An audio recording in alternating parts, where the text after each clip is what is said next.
Hello everybody, here we are today talking about the Dallas Stars and whether or not they will win their division this season. But before we start with it, please make sure to subscribe if you're new to me or hockey, whatever the case may be. That being said, let's get on into it. So the Dallas Stars are a team that has made the playoffs in 4 out of the past 5 seasons and have won 6 postseason series in that time, but they've never been able to win a division title, not since 2016. Is that a big deal? Not really, but they're in a spot right now where the playoff positioning would be nice, and you got to think about it too. It's just one of those deals where it'd be nice to win your division. Going back to March 14th, this division race was very tight as you had the Stars and the Colorado Avalanche tied with 89 points, and the Avs had played one fewer game, with the Winnipeg Jets nipping at both their heels 2 points back. However, things have gone really well for Dallas in this time as they have 8 wins in a row, 16 out of 16 possible points, with the Avalanche being still kind of right at their heels, 3 points back, and the Jets fading a bit. So now we get to talk about whether or not they're going to win their division.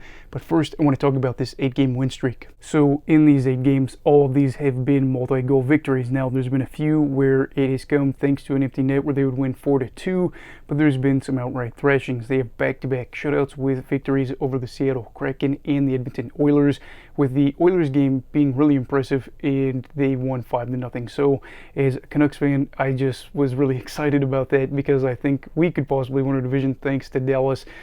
But still, things have looked really good for the Stars. 5-on-5 plays looked really good. The power play is clicking at about 29-30% over this run, which makes you very happy. And the PK has been worth talking about, as well as it has successfully killed off penalties 95% of the time.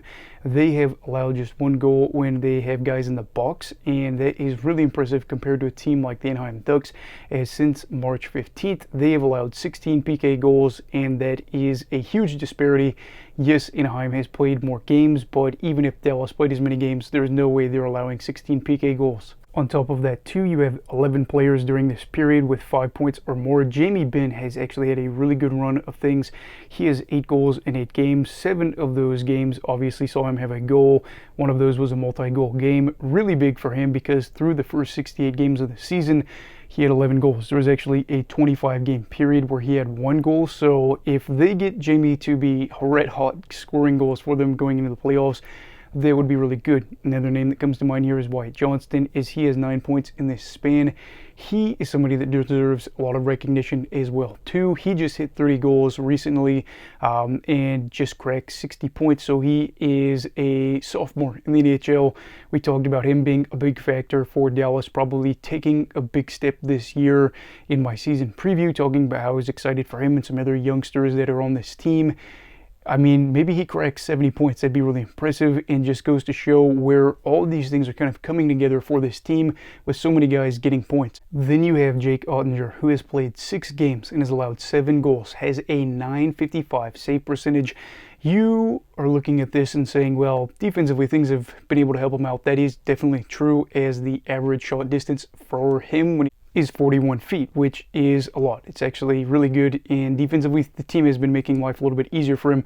But I did want to highlight the fact that he is basically allowing just 1 goal a game and has a high danger save percentage of .923 during this period. So it's not just like that everybody's doing the work for him and he's not been able to produce. This is exactly what you want to see. We've talked about Otter struggling a little bit this season. Seeing him get into form for the playoffs, posting back-to-back shutouts again against Seattle and Edmonton, are all really what you like to see here, as this 8-game run has really been fun. But now we kind of get to dip our toes into whether or not they will win the division. Well, MoneyPuck.com gives him a 66% chance, so looking at this, it's not necessarily a given, but it does certainly seem likely. Looking at some other things too, Tankathon.com has the Stars as having the 20th hardest strength of schedule to finish out the year.